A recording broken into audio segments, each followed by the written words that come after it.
बच्चों, let's start this question. So this question says an object is moving with uniform velocity in a plane. Discuss its velocity time graph and position time graph. तो चलिए अब हम इस question को start करते हैं।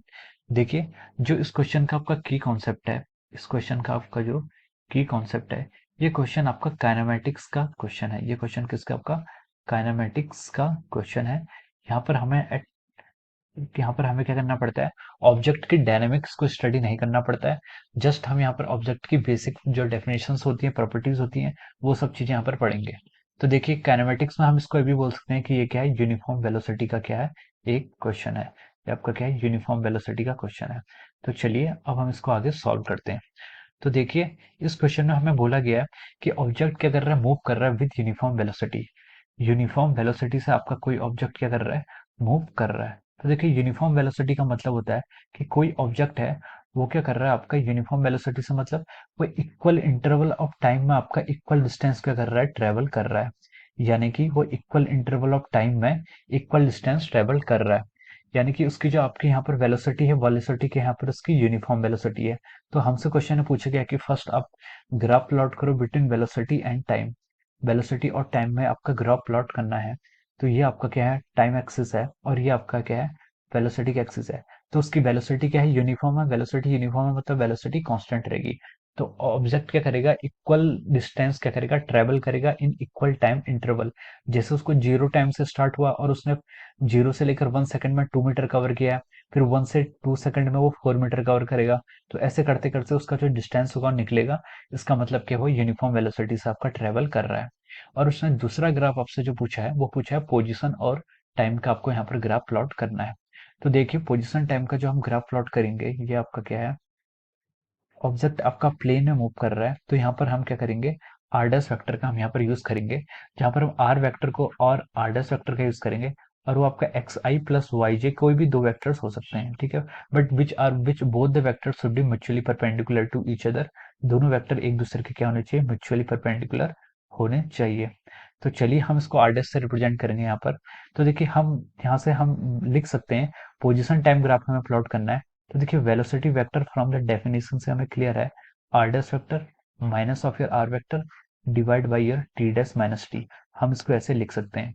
अब देखिए, यहाँ से हम velocity vector into t dash minus t को क्या लिख सकते हैं, r dash vector minus of our r vector लिख सकते हैं।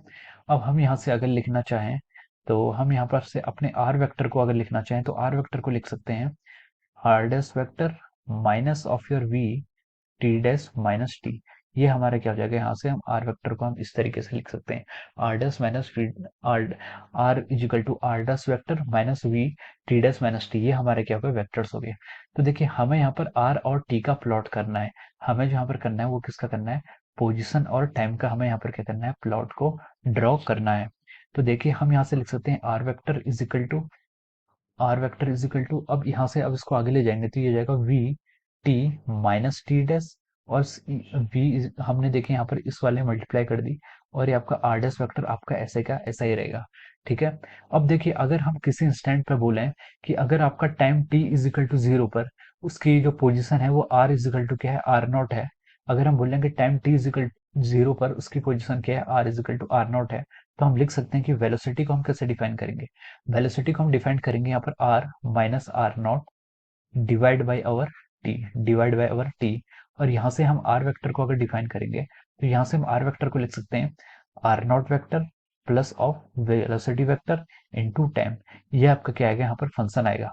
तो देखिए, यहाँ पर से अगर हम इस ग्राफ को प्लॉट करें, ये हमारा जैसे प्लॉट है, ये आपकी इक्वेशन है। हम इस इक्वेशन को अगर प्लॉट करेंगे, तो देखिए, हम यहाँ से लिख सकते हैं आर और आपको टी के ग्राफ में।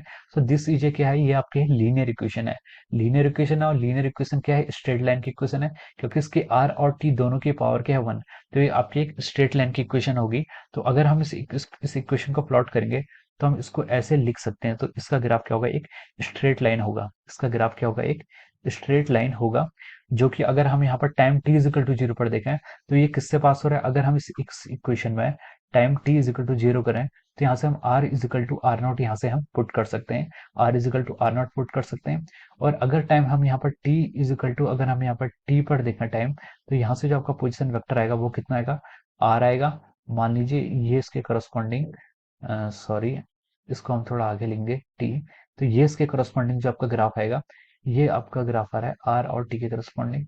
और थोड़ा अगर हम आगे बढ़ेंगे और ये पॉइंट अगर हम यहाँ पर चूज करेंगे, तो ये पॉइंट किसके करस्पॉन्डिंग चूज होगा, ये आपका r डैश वेक्टर है और ये वेक्टर क्या है आपका t डैश वेक्टर है। तो ये हम इसको ऐसे लिख सकते हैं। तो ये आपका क्या हो जाएगा, ग्राफ प्लॉट हो जाएगा। So this is the graph for position time graph for an object which is moving with uniform velocity. So I hope you all understood this concept. Best of luck.